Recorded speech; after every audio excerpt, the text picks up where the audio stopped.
my friend, oh my friend.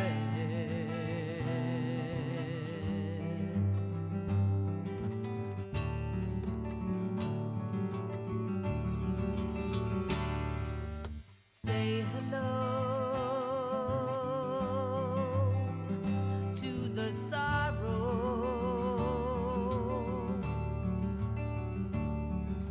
Say hello to the sorrow.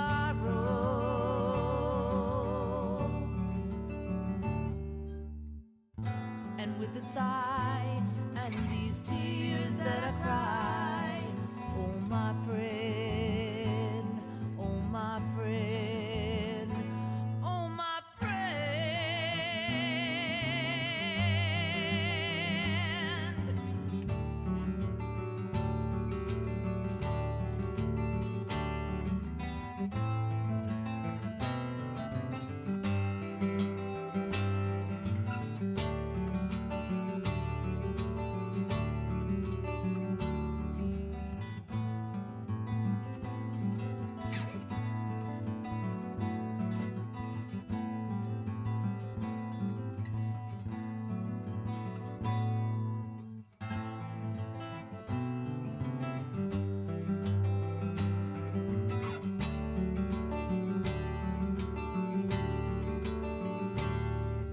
Say goodbye for the last time. You must say goodbye for the last time.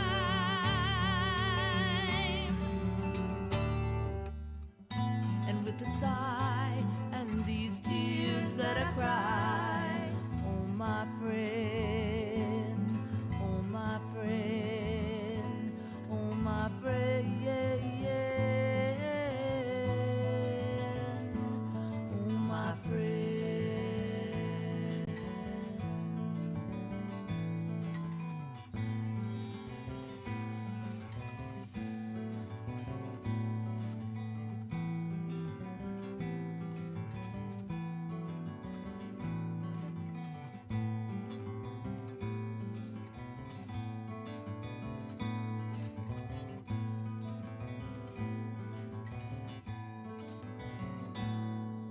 Say goodbye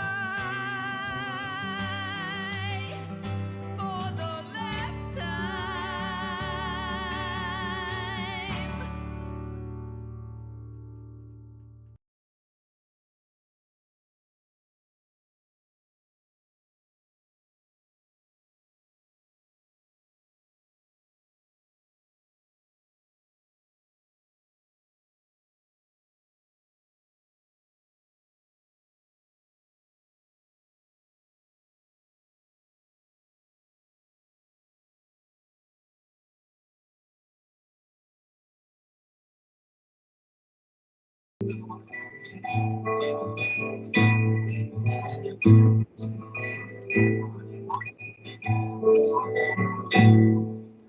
Say goodbye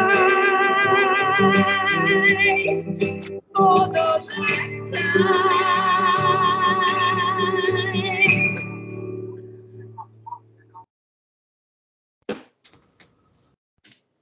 Hello, everyone. Good evening, and welcome to the Last Goodbye Dash Book, Heroes of America. I'd like to introduce myself as Johnny P.C. Fratangelo. I'm your host, and my co-producer, executive producer, Nicole Fratangelo-Berardi, along with our co-host, Ray-Stingray, and our commentators, Jenn Pro and Ralph Narciso. We have two special guests this evening, both from military backgrounds. We have a second lieutenant who's just graduated ROTC, Olivia, and a first lieutenant who's been in multiple parts of the military. His name is Walt Gomez. And we were concerned about Olivia getting orders early, 8 months early, matter of fact. And we're going to hear about that, and hopefully Walter could give us some advice. All right, everyone, let's get on with the show. Olivia, you want to say anything? Want to introduce yourself? Yeah, sure. My name's Olivia. I just commissioned. Sorry, I don't know if you can hear my dog or not. I just commissioned in May. I have orders in 1 week to Fort Benning, Georgia. I'm an armor lieutenant, but I'm a branch detail, so I'll be doing my lieutenant years in armor, and then I'll switch over to military intelligence. I'm just looking for any advice I can get from any active duty or veterans, just on how I can better myself as an officer and as a leader. All right, Walter, introduce yourself. I'm Walt Gomez.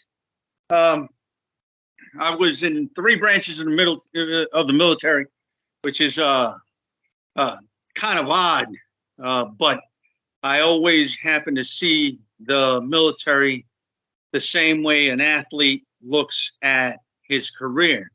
You can play hard for a certain amount of years, you know, from the age of 19 through like 29, 30. Then you have to slow down a bit. You have to start looking for jobs as a coach or, you know, maybe even the sidelines, you know. But that's how I looked at the military all along. And that's the reason why I kind of jumped from branch to branch. The first thing I'm going to tell Olivia. Wait, Walter, before you give that, what branches were you in? I was in the Marine Corps from 1985 through 1990. I got out, went to school, got educated, so to speak. Then went into the Army, did exactly what Olivia is now doing. I went to Benning. I got commissioned. Commissioned as a 2nd lieutenant in 98. Got out in 2002 as a 1st lieutenant. Then I stayed out, a couple of gaps in service. Stayed out for 6 years. And then I joined the Air National Guard, where I met Little John Fratangelo. And I worked with with John Fratangelo's son for almost 10 years before I retired last year. I got Walt. What drew you in the military? Like, what was the draw? Like, what, you know? Did you know this when you were a kid? Did you visualize yourself in the military? I never did. But I was a jock in high school, and I was fortunate enough to have a cousin who she was in the Marine Corps. She was stationed out in Camp Pendleton, and this one particular summer she came home from leave, and she saw that I wasn't amounting to a whole lot. All right, hanging with the wrong crowd, doing all kinds of stupid stuff, and she kind of straightened me out, and she told me, "Listen, you were never a bad student. You're a decent athlete. If I can do this, you can do this," is exactly what she told me. And I never looked back. I went to the recruiting station with her, and I joined. And the rest is history. That's great. Great. So, Olivia, I have a question for you. So what college did you go to? I went to Millersville University. What was that again? Millersville University. Oh, okay. Where is that exactly? So it's up near Lancaster. Lancaster City, Lancaster. in the middle of Pennsylvania. Oh, Pennsylvania. Okay. So what drew you to join the ROTC commissioning? So I'm not what people would normally think of when they think of somebody that wants to do the military. All through college or high school, I was an art student, so I never did any sports. I just read. I didn't even do well in school because I didn't care. I just did art, music, and I read a lot, and I was just very unhappy with life and wanted to do a little bit more. So when I went to college, I decided to do the ROTC program, just give it a shot. I tried it the first week. I absolutely loved it. I didn't do well my first week, that's for sure. But after a while, I really put to it. I would go to PT every day of the week. I ended up getting a 3.9 my first semester. This was during the APFT I got an APFT score of 284. So I was eligible for a scholarship, and I was able to win a 3-year scholarship. So Excellent. And while you were there, did you have any mentors that you could count on to help you through it? absolutely. So I had some really good NCOs that I wouldn't even gotten the scholarship if it wasn't them putting my name out there to get it. So I think that they saw that I wasn't your normal pick of somebody that would do the military. Again, I was like an art nerd, and I decided to give it a try. And of course, I struggled a little bit in the beginning, but I really put in a lot of hard work, and I think they saw that. And I think they saw that 5'1", and like, okay. Right. And the NCOs didn't show you no mercy. They didn't have any favoritism because you were a girl, right? Do not, no. Right. They always have looked out for me, though, and that's what I always really appreciated with them. Right. And how about support from your fellow students? Was it there? Oh, absolutely. So I always say I'm like the ones that didn't make it very far. It is a very intensive program. Like I always say, like my old high school friends, I would see them on Snapchat going out, having fun. And I'm like, oh, this sucks. I got to wake up at like 5:30 in the morning and go like to PT. But in the long run, it really is worth it. But the people that aren't willing to put that effort in, they don't really make it very far. So we started out with like 18 people in my freshman year class, and we graduated with 3. Wow. Wow. I was sounds like a Navy SEAL outcome. well, and so it was me and my best friend Josiah and Leo. So we were the only 3 that made it from our class. Wow. That's a great accomplishment, man. Yeah, it is. Thank I you, know sir. folks are proud of you. That's for sure. So. Yeah. Hey, Walt, do you have any advice for Olivia?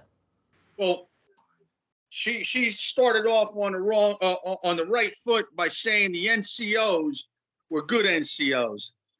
Always listen to your NCOs. You got to let them do what they know how to do. They run the show, right? You have them come to you with suggestions. You listen to them, and then you decide what course of action you're going to take. Your NCOs make or break lieutenants, and always keep them in the loop. They need to. You need to make sure that your communication gets through to everyone. Always ask yourself, who else needs to know? And if there's someone on that list that you haven't communicated to, take the time to make sure that they're on the same sheet of music, because good communication, good flow of communication, upwards as well as downwards, will make you a successful officer throughout your career, without a doubt. Thank you, sir. Olivia, do you think that this will be something that you'll do for a career, or do you think that this is just something, you'll do and see where it goes? So as of right now, I don't know. Things are so changing or ever changing in the world right now. I think it just depends on that. I think it depends on financial, just like my long goals. If there's another opportunity that pops up, I just don't know. So I owe 7 years as of now. So I may do more than that. I may just decide just to do my 7 and get out. I just don't know yet. I like to stay flexible, so. And Walt, tell us about your daughters. I understand that you have pride in the military. That's correct. So can you tell the viewers out there about your daughters? And I've got 2 in college, and my little one is getting ready to go into her senior year of high school, and she's the one that's she's shown interest in the military for a good 2 years now, and she's only 16. So not very many kids know what they want to do at the age of 16. So I'm gearing her up for boot camp. She wants to join the Air Force. She kind of grew up on an Air Force base because that's where I work. I still work there, and she was always there for any family events, family day. Got a chance to fly out of our base in Newburgh, Stewart, and I recall this one particular trip that we took. It was an all-female flight crew, pilot, co-pilot, and the crew chiefs were females, and that kind of opened their eyes to the possibility. Hey, we can do this too, and I thought that was pretty cool. And the fact that today she's telling me, I want you to sign, and I need mom to sign the day I graduate from high school. She's going to be 17 and a half. She's telling me she doesn't want to wait till she's 18, 6 months later. She wants to go immediately after high school. So that's I don't know. It's a good feeling. Right, but as a parent, you say to yourself, do I really want my child to go in the military? But you being in the military, you know exactly, what Olivia's going to go through, what John went through, what you went through, Right. and that's a good thing. But do you think that, it also kind of works the other way too? Like, how does your wife feel about this? It's all on you. You make the best of whatever situation you're in. I'm proud being a patriot. I'm talking to patriots. You are displaying the utmost patriotism by joining. And like you said, you're committed for 7 years. You can get out 7 years later. But I'm going to give you some sound advice. If you do decide to get out, don't get out 100%. Go into the Air National Guard or the reserves, or just keep your foot in there, even if it's just 1 weekend a month. Because guess what? You don't want to throw away those 7 years. Right. Right?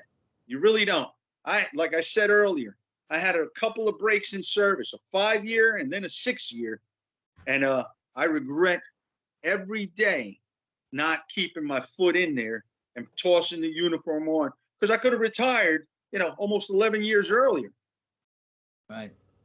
Me being in the military also, let's face it, the Army and the Air Force is like night and day. The Air Force opens up so many different roadways for you. Okay, as far as education, you're not going to be humping the bush or sinking in some desert sand someplace. You're going to be in the background doing what you have to do to help those guys in the front. Okay, but you're going to have an education on things that the normal military in the combat units don't get. You're going to learn how to fly planes, learn how to work on planes, learn how to do so many different things, and you can get into the scientific field of it. Like my son, he fixed planes. He knows everything about a jet, and anything you could think about, he knows it. You know what I mean? Because he did 30 years. So, but I'm going to continue on what Walt was starting to say. If you do 7 years, like I said, he said, don't throw it away. If you do 7, you only got 13 more to do. Okay? Don't even waste your time not doing that. Just go for that 20. Because, first of all, being in the military is such a proud feeling when you get out, that you'll be able to hold your head high no matter where you go. Okay? That you served this country. You did all you could for this country. You gave 20 years of your life to this country. And there's many people out there who don't get that opportunity, or don't want it, or don't even think about it. But deep down inside, I'll tell you what, I know people who never went in the military.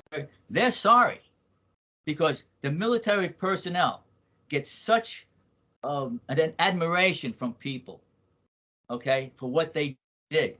And this is such a good feeling. It's such a great feeling, okay? And you'll have that, Olivia. You'll have that for the rest of your life. How old are you now? 20, 21? I'm 22. 22. Okay, you're 22. So in 42, well, how long have you been already? 2 years? Have you been in? Oh, my time in service just started. I just Okay, so you got 20 more years. So I so did at the 40, 4 years of ROTC, but they don't count. you don't count. Yeah. So you got At 42, you're going to be retired with a great pension. You have medical coverage. That's another thing you got to think of, because the way things are going, like you said yourself, this world is changing. Okay, a lot of people are losing their medical, their dental, and that's very expensive and it's very important. You'll have that. So think about that. Okay. All right. Anyway, I just wanted to put that point through. Jen, you want to say anything? Well, everybody already asked the questions that I had, but I do have a question. I know you were saying earlier that you're a little nervous, but do you find that the excitement for you kind of overrides the nervous part of it? I'm definitely very excited. I've been waiting for this since I pretty much joined ROTC. It is nerve-wracking though, because I've always been relatively close to home. My college wasn't too far away, and this is a very big move. So I'm excited to make that move. I just also don't know what to expect. Like I told you, my orders are like starting in a week. However, my Folic orders, like my training, is still in June, which was what it originally was. So I don't know what I'm going to be doing down there for those months up until my training. Hey, Jen, for the people who don't know, what does ROTC stand for? Reserve Officer Training Corps. Okay, that's what you know. Okay. Pretty much a program that you do while you're in college, and it teaches you the very basics. You go to advanced camp in Fort Knox, Kentucky, your junior year for about a month. You get evaluated, you get ranked, and then eventually at the very end, once you graduate and get your degree and you're assigned as good to go, you commission as a second lieutenant. All right, that's a great start. PC program, don't they? What was that, Jen? Don't some high schools have the ROTC program? They have junior ROTC programs. Gotcha, okay.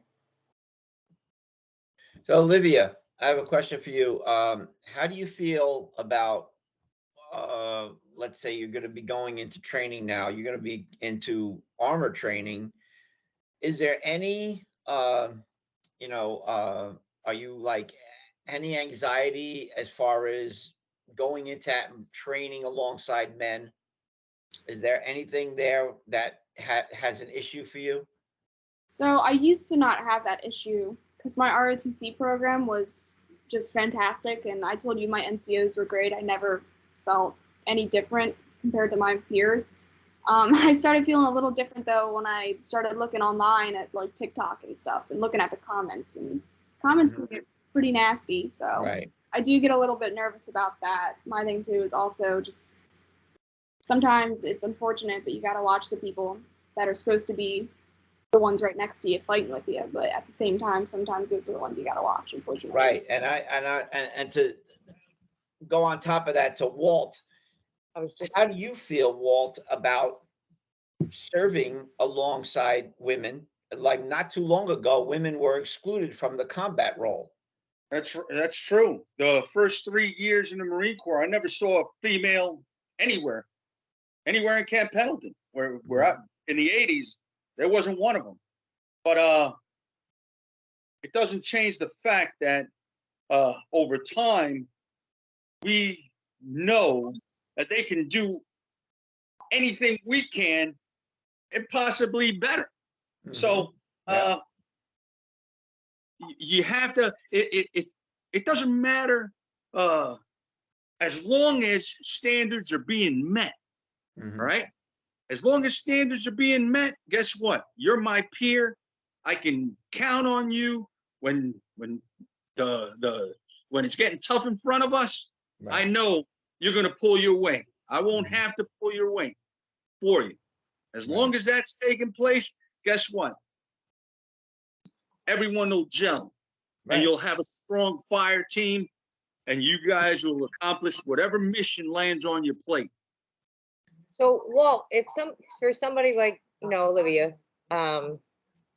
with that being said, and her nervousness, I mean, obviously it can get intimidating.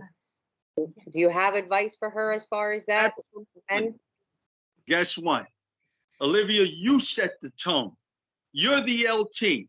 You set the tone, and set the tone quick. The first time someone gets a little unruly, whatever, nip it. Let them know where it is that you stand. And guess what? It'll never happen again. because you'll be known as, you know, you drew a hard line. Don't cross that line. And Okay, guess what? well, The word will spread like wildfire, and you'll get the utmost respect. okay, Grant, Walt. Listen, the complete Yeah. opposite. The complete opposite can happen if you don't draw that hard line and if you don't stand your ground. Then it's going to be a free for all. All right, Walt. What's Sure. your advice what's your advice for Olivia? Let's say a 250-pound guy comes on and refuses to do what she says. Okay? How does she handle somebody like that? Straight up the chain of command. Straight up the chain of command. But Listen, that don't gain her the respect. Absolutely, it does. Absolutely, it does. Is it an even match? No. Is it an even match? Absolutely not. So guess what? You have a wall in front of you. You either barrel your way through it, over it, under it, around it. You do whatever it takes to get through that barrier. Yeah, but by going up the chain of command without her handling herself. John, What? this isn't the military of back in Vietnam. No. Today, you open your mouth and stuff gets addressed on the spot. All right, so what's she do? Does she tell the guy drop and give me 20, or report to the NCO or whatever, you know, the Commander. whatever, Commanding first sergeant, officer. whatever. Huh? Commanding officer, right? Yeah. The thing is this, I mean, we can throw all kinds of what ifs into this equation. The point of the matter is the individual who's being accosted or is being victimized has to stand their ground and confront and take it as far up as you can if need be. That's all there is to it. That's all there is to it. Don't think about that too hard. You open your mouth like a freaking great white. That's what you got to do. I have a comment. My comment is this. Well, you know, because you've obviously been around different, you know, the different branches. Which one would you recommend and why would you recommend? Or, you know, to the viewers? Listen, it's the reason why I'm allowing my kid to go into the Air Force. The Air Force. Because once I went blue, I never looked back. I mean, Marine Corps, Army, it's a different ops tempo. All right? There's a hell of a lot more training, and you're going into armor. There's a lot of more grunt stuff that takes place. You're gonna be filthy. You're gonna be out in the field. You're gonna be there's gonna be tracks that are gonna fall apart on you as you're maneuvering these vehicles. And guess what? You're gonna be out there trying to reassemble the damn stuff because you got to keep moving forward. All right. It's a different type of challenge, but it's a very rewarding challenge. Once you do that, no one can take from you that you were combat arms. 7 years will go by, or whatever amount of time you do within the armor, whatever division you end up in, you're going to move to military intelligence. And when you get to military intel and you tell your peers that I was a tank officer, they're going to look at you a little different. Now, she was a grunt. She was out in the field. She had it tough out there. People will look at you a little different. I personally thank the fact that I did the grunt stuff when I was young, when I was your age. That's what I'm trying to do. And then I throttled back. And then I throttled back because guess what? Now you can talk about your grunt days for the rest of your life. And no one can challenge that because you did it. You did it. You did it. So that's what my sergeant, he was like, do the heavy physical stuff when you're young, because he's like, when you get my age, it starts to hurt a little bit more. Oh, yeah. So, you do that when your body can take a beating, but then you drift away from it. In military intel, let me tell you something. If I'm not mistaken, I think your training is going to be somewhere around a year and a half. Am I right? Is it still somewhere around a year and a half or so? I'm not quite sure. I do know that for myself, since I'm a branch detail, I have to go to a transition course. So I'll go to a course to transition me, and then I'll head to the captain's career course in Arizona. Yeah. Harry, listen, I'm pretty sure it's either 12 or 18 months out in Arizona. Now, once the military has dedicated that much time to training you, they're not going to let you go easy. Your 7 years will go, you're going to want to get out, and they're going to start throwing all kinds of bonuses your way. It's a good incentive. But by the same token, there's going to be intelligence agencies out there that know that you're about to get out. They know that your separation date is coming, and they're going to reach out to you. Don't be surprised. You'll hear from the FBI, NSA, CIA, because you've got the training already. You've got the training already, and they would love to have you on their payroll. So at that time, you make a decision whether you want to get out or stay in, you know. But I encourage every young person I know to join the military. If you're lost, if you don't know what it is that you want to do with your life, if you're going nowhere, listen, join. Any Give it a shot. ideas on how you think you can get more females in the military? Oh, let me tell you something. The Air Force is full of females. The Air Force is run by females. All right, it's a wonderful thing. It's a wonderful thing. Walt, I was just thinking, if you were to change anything like now, you know, what would you think would be the right things to change, or you don't think that change is a good thing? No. I'm old school, so I'm kind of set in my ways. I kind of did everything backwards. I went enlisted first, got out, went to college, then became an officer, got out, then went into another branch. I can't say enough about staying in, even if it's on a part-time basis, because all of that time accrues towards a pension. And you might not think about it, you know, your first few years, but in my case, 22 years and a half went by very fast. And that's with an 11-year break in service. Well, I got to tell you, well, my old commissioner was a Marine and he was a general. And I think that the way I do things today. You're talking about PX Kelly. You're talking about Kelly, aren't you? Nah, I don't mention names. I'm not a name dropper. But put it to you this way. My old commissioner always used to say, as long as you do right, I'll stick up for you. You know, and if you do wrong, I'll still stick up for you. But there was always a but. But I think that it made me and my team, better men, better well-trained men, more, to pay attention.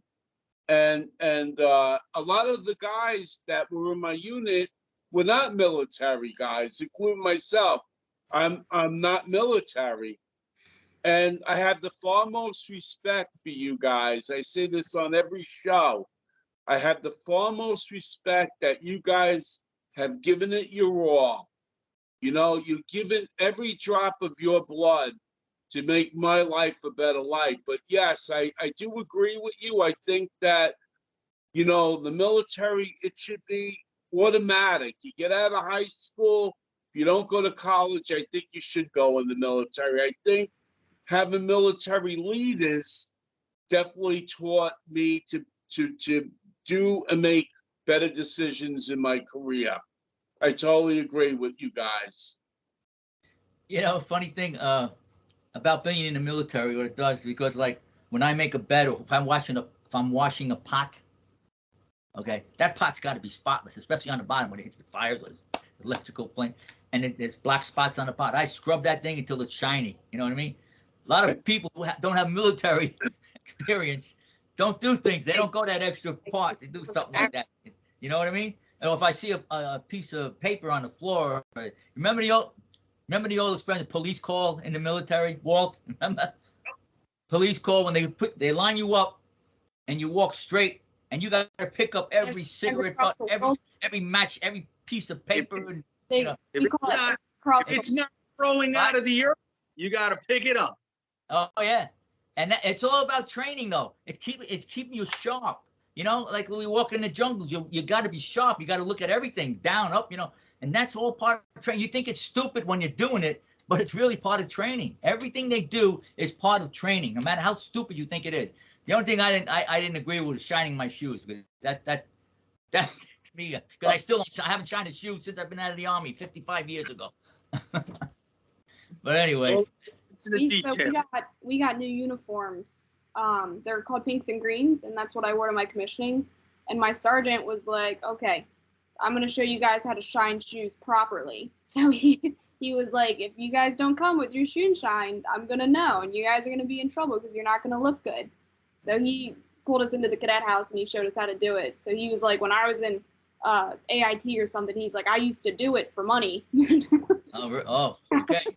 he was pretty good at it. So I tell you what, that's one thing about Vietnam, man. They didn't get, you could grow a beard, you could never shine your shoes. You know, it's completely different. And guys who went to Germany tell me it was so much spit shine and this and that. And I couldn't take, I wouldn't be able to take it. I'd rather be somewhere in Vietnam any other time.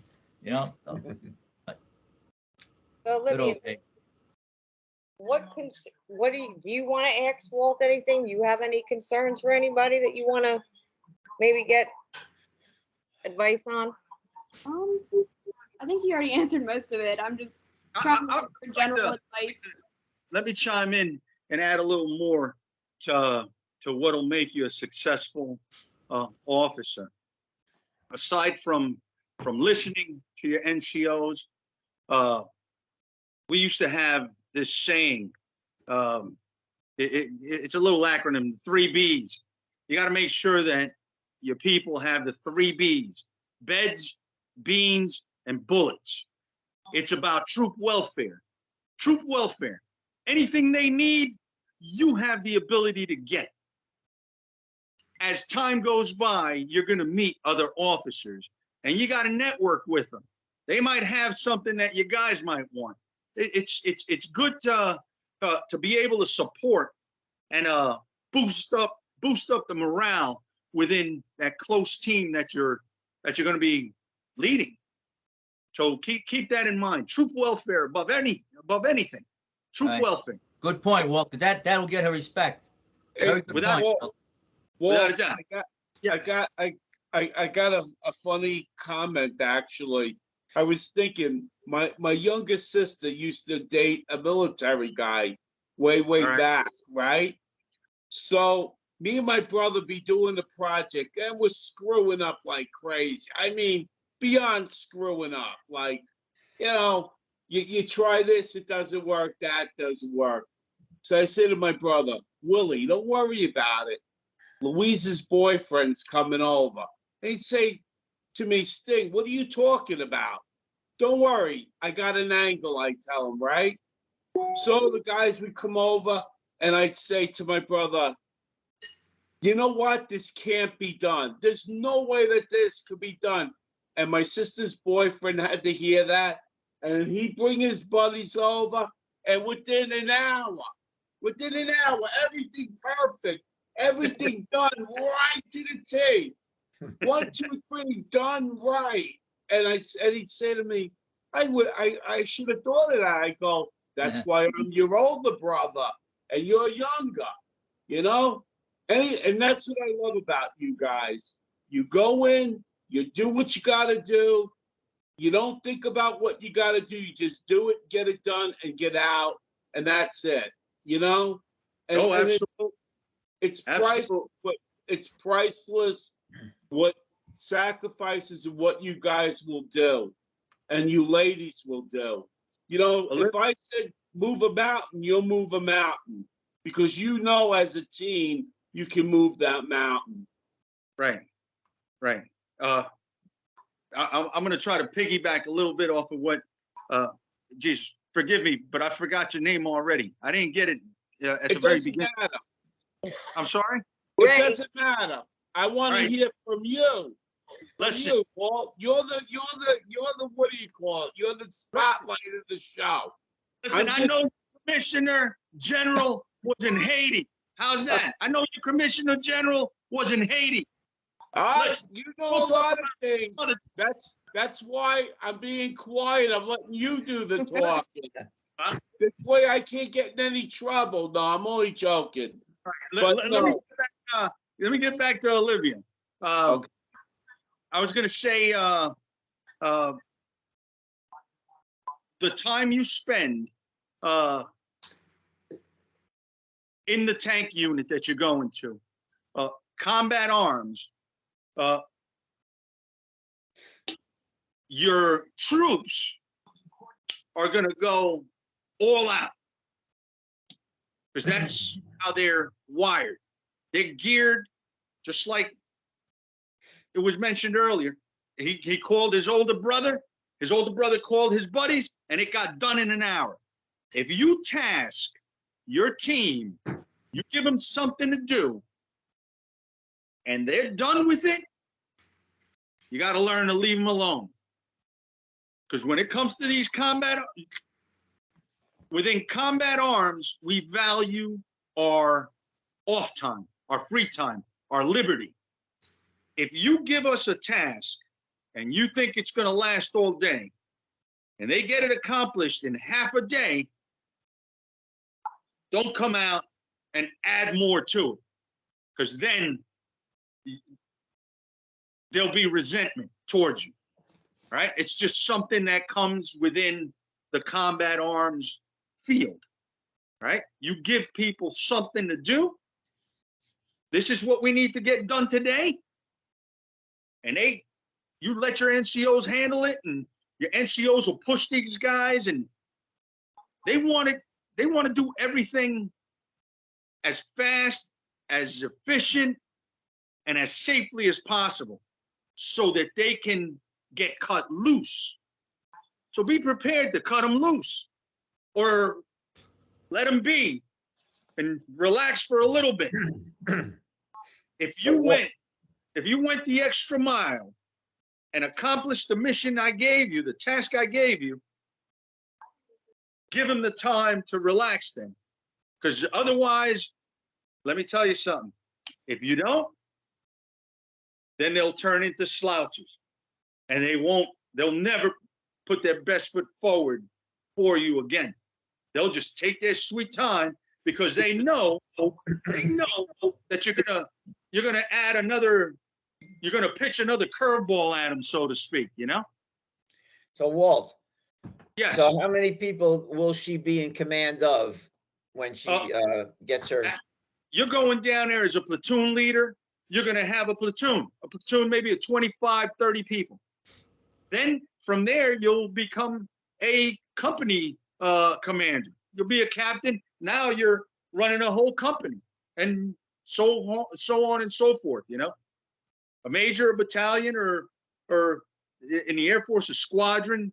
It's but as a platoon leader, expect no more than 30. And each of those tanks, if I'm not mistaken, you might have 4 or 5 people in each individual tank. Am I correct? I don't know yet. So they haven't told me anything about. That's fine. You're going to have 4 or 5 people in each tank. So you're probably going to be in charge of 5 tanks. Wow. So they said also that I would maybe be looking at like an executive officer, like an XO position. Sure. Yeah. They'll probably if the unit you're going to happens to be short on officers, then yeah, if they've got other lieutenants that are platoon leaders, they may very well toss you into an XO position. I mean, I don't know what exactly you're going to be walking into, but go in there with confidence. And believe me, there are resources to your left and right. Tap into those resources. Your guys will teach you. Your NCOs will teach you the job that you know, whatever job they assign you, your NCOs, tap into their brains. They will tell you exactly what it is that you need to do, and you'll be successful. Listen to people and troop welfare. Pizza, I got a question. If you gave Olivia any war advice, you know, God forbid she, you know, it's always a possibility. What advice would you give her? I would, first thing I said, you got to be ready to lay down your life for your men. That's the most important thing. If they see you do that, they'll be with you 100%. If you're not willing to lay down your life, don't even take the job in a combat situation. Okay? Because if not only will they not respect you, they might even put a bullet in the back of your head in the combat situation. You never know. So just be ready to give it your all, give it 100%. I think that's the most important thing, and be ready to take charge. Let's say you're a second lieutenant, and your CO above you gets killed.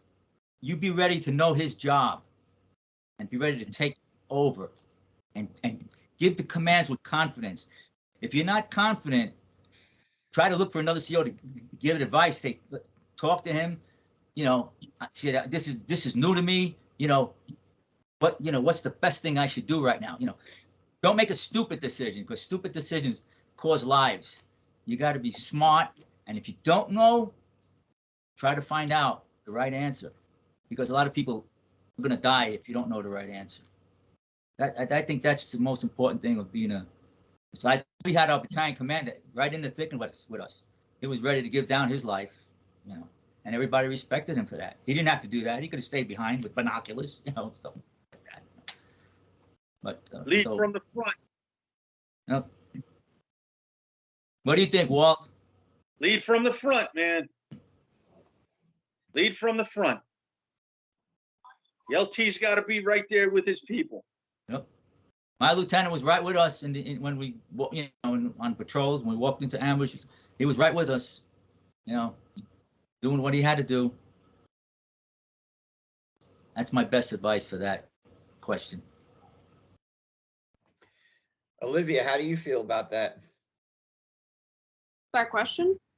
Yeah, how would you feel, put yourself in that position that John was speaking about? I mean, do you have any thoughts on it? Well, they've been telling us that since the beginning. It's not like they don't tell you what you're getting into. So when you first start out, like my sergeants were combat engineers, field artillery. Like I always listened to them and respected them.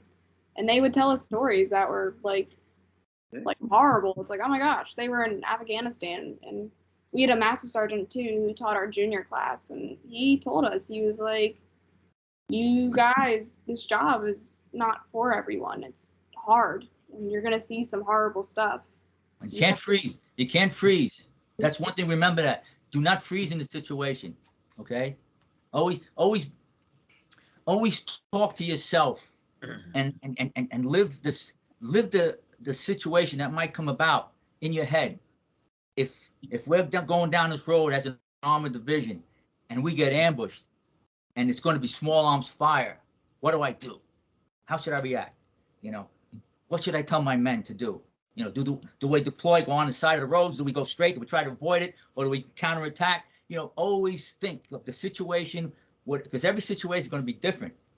You know what I mean? So always have that in your mind. Always play out like making a movie. You do the scene before it's taken for the last take. You know, you rehearse in your head what would happen, and what you think what you want to do, what you think is the best thing to do.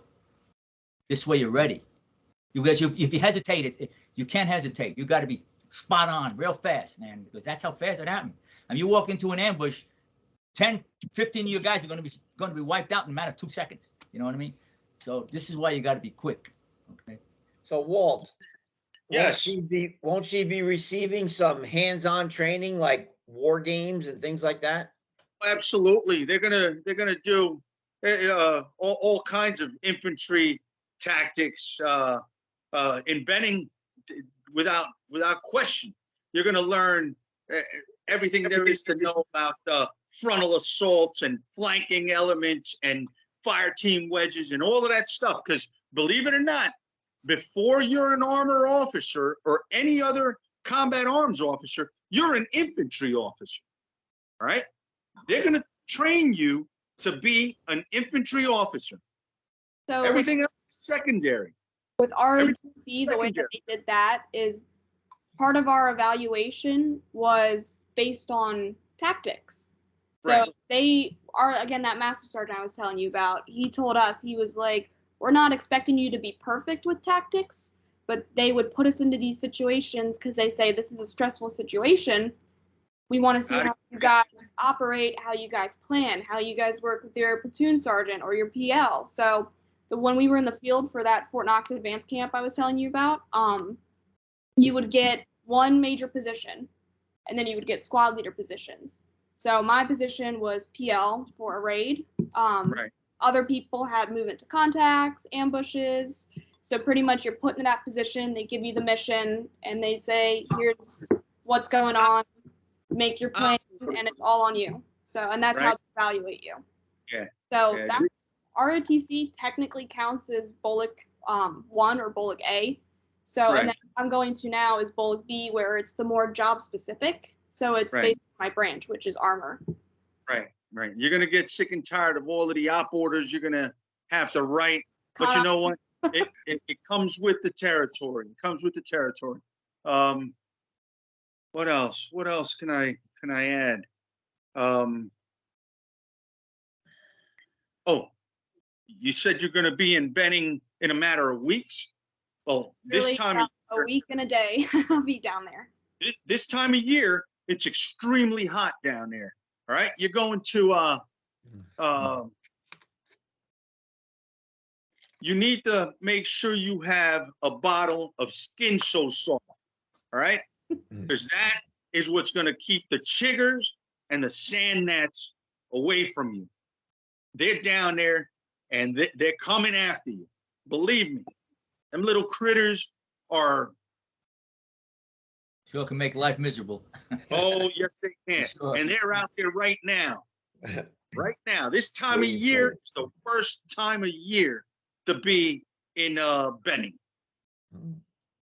But The nice thing about me going down so much earlier than my Bullock, because my Bullock, again, is still in June, is I was talking to one of my cadre. They were like, you'll get more accumulated to the weather. So when you actually go to Bullock, where they're like testing you, like doing the PT test and everything, you'll be a little bit more accustomed rather than the people that are just going right down for Bullock.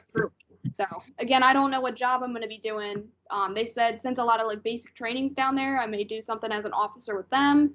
They just don't know yet. But they were like, there's so many schools, they'll find you something to do. I'm like, okay.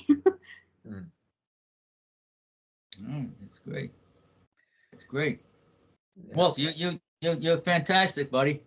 oh no, just don't make my head swell here, man. It's true. Hey, It's true. Walt, I was Yes.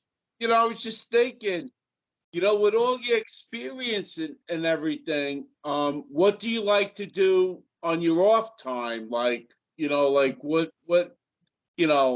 besides military? He likes to like- break concrete floors. Oh my God. Destroy stuff, right? Give him a sledgehammer and he goes crazy. No, you know why? John's You know son why calls me he's, Wreck-It Ralph. Not, well, the reason why I'm asking you is because it can't be done. I got a couple lights here that need to be fixed and it can't be done. I was just wondering, if maybe, just maybe, you head out to Scottsdale, Arizona. Hey, No you want to hear a funny story, Ralph? Ralph, you can attest to this. When I was working in General Arizona Motors, right? guy that has to be an armadillo, a rattlesnake, or a and Scorpion. I'm neither. None of them. I don't want that heat on me. But no, what do? I jump on my Road King and I go drive around the Catskills. That's what I do. Good for you. You earned it, man. Thank you again for your service, Walt. We do it. We love this country, man. Yep. We lost Olivia. But I was trying to tell you something. General Motors, I was in charge of the plant as a pipe fitter. And when there was something that was difficult, Ralph, I don't know if you remember this, I guess you would. They would say, ain't a man alive can do that. And I would say, oh, yeah? All the time. Remember, Ralph? Right? All the time. So when I'm going, I'd get it done. Right? They say, get Big John. Yep. Here he come. Well, John always had that 3-pound sledge stuck in his belt. Yeah, in my belt. Like, but if it can't be fixed with Thor's hammer, what can we use? But anyway, what happened at the end, one of the millwrights made me, for my birthday, made me a figure, you know, and made out of iron rings with a guy lifting a weight over his head, and made me a barbell with weights and a plaque that said, ain't a man alive. And I got it right on my desk. Who was the millwright that made that? Joe Perillo. God bless yeah. his soul. Yeah. Hey guys, I'm gonna let you guys go, man. I've had a long day. I want to jump in the shower. Thank you, Walt. Thank you for your service. Oh, listen, man. Again, thanks for your support, man. That's the right answer. Thank you guys for the support. I would like Olivia to get back to us, you know, a month or two. Well, you know, let us know how she's doing. Let us know how she's doing. Yeah, touch base with us. Let us know. Give us a thumbs up or a thumbs down. What, you know? Maybe she might need a little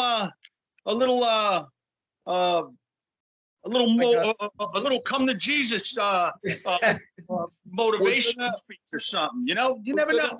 I think she's prepared. I think she's prepared. She's gonna do us proud. Yeah, she's very assertive, very forward thinking. She's gonna do just fine.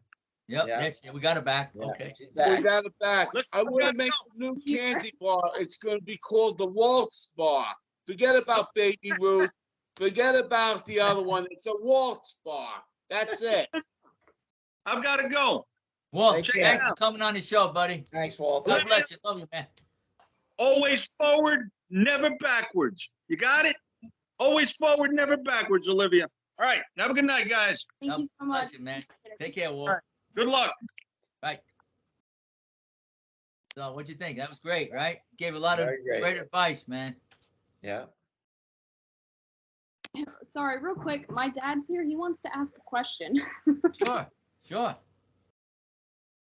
Okay, the question I got is, when she's down there, and let's just say she's in charge of, say, 25 guys or something along them lines, her platoon, so to speak. If, let's just say, there's somebody more mechanical on her platoon, is it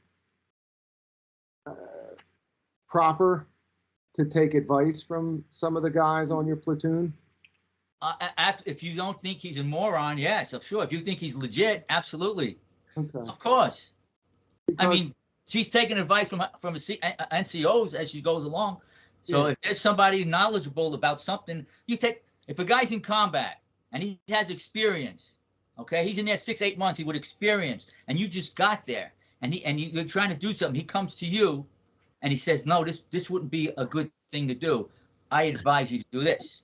I would take his advice because he has the experience. That's what got my cousin killed, because the lieutenant that they had didn't have no experience, and he made the wrong decision, and my cousin got blown up because of that. So absolutely, I definitely would take the advice from guys who've been there with experience. You can never, what do you call it, outdo experience. Yeah. Experience is the best thing. Are we still on? We're still on? Okay, I got a quick question. Dad. Yep. How do you feel as a dad right now? Like, tell our viewers how you feel. As a father, you got to be proud of your daughter, with no doubt. But what are you feeling? Well, okay, I'm proud because I saw everything she went through in that 4 years. It was a rough ride for her, but she muscled through.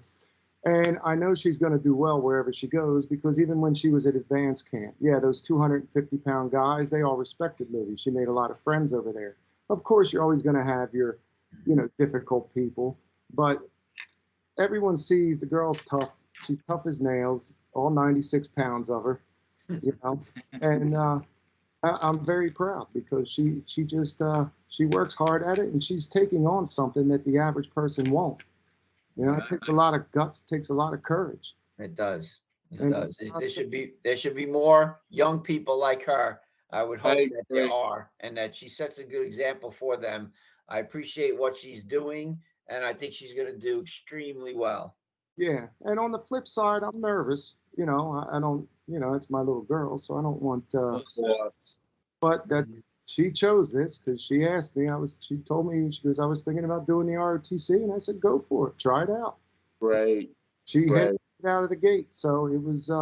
She got top cadet award the first semester, so that says a lot. The girl's got guts and heart and courage. So yeah, I'm very, but at the same time terrified.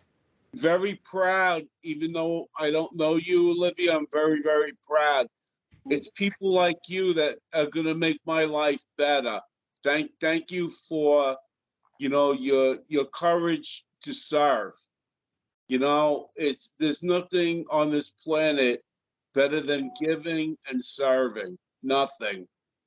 Mm-hmm. My thing too is I've met so many other people that are in the same boat as me. I'm like, I've got friends in Idaho. I've got friends all over the country now. I'm looking at maybe going. I don't know what happened with Olivia. Olivia's computer went out, so we lost all the sound. Oh, so you can't edit it? Okay, all right. As long as you can edit it. Okay. All right.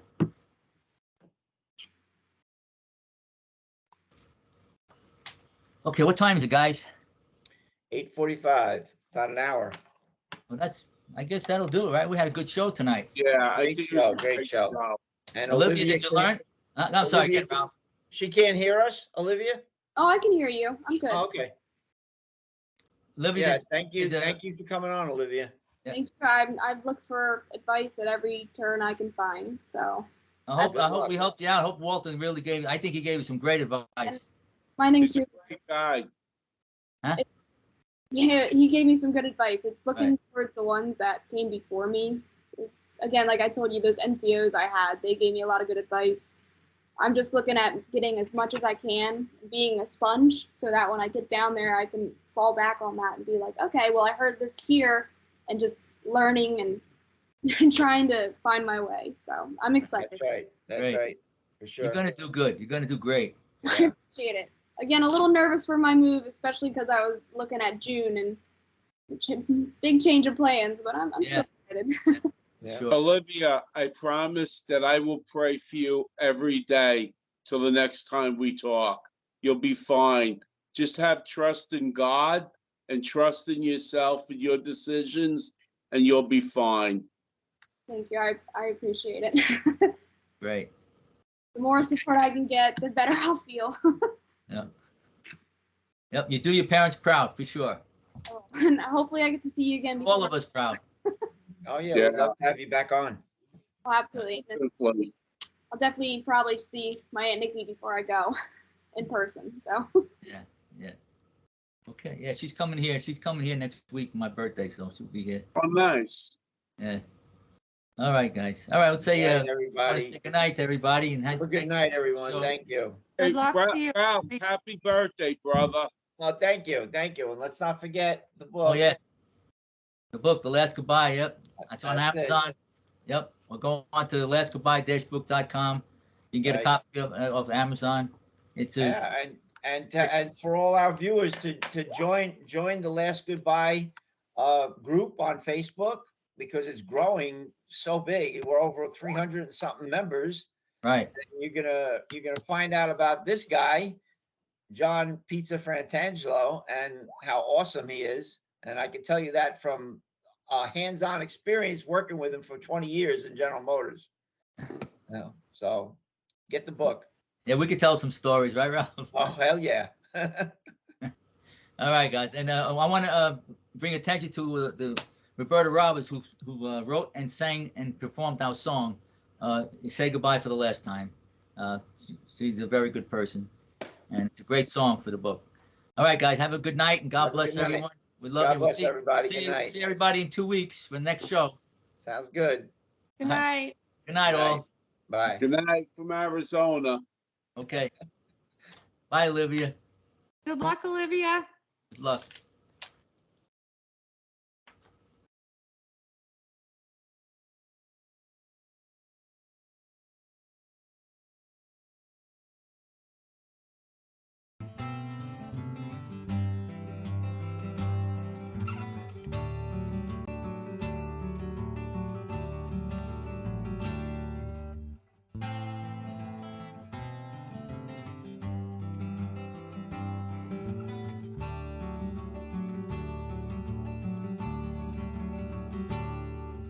Say goodbye for the last time.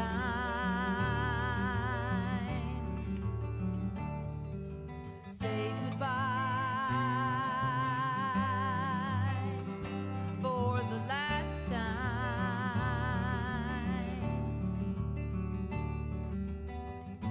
And with a sigh and these tears that I cry, oh my friend, oh my friend, oh my friend.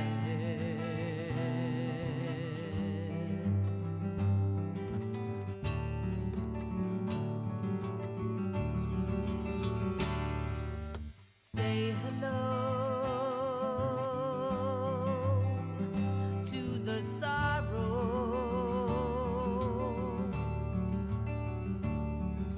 Say hello to the sorrow.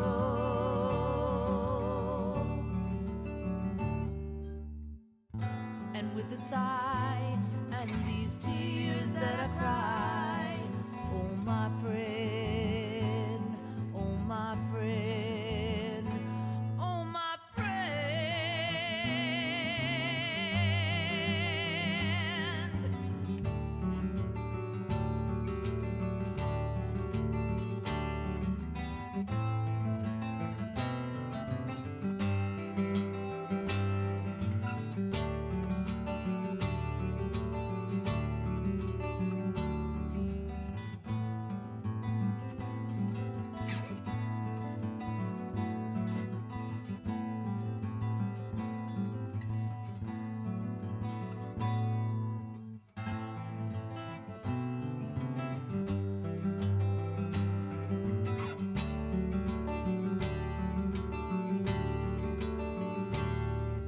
Say goodbye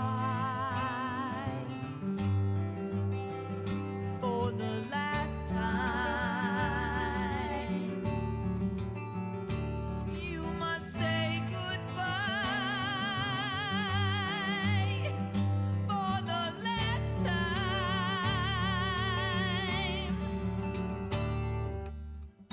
And with a sigh and these tears that I cry, oh my friend.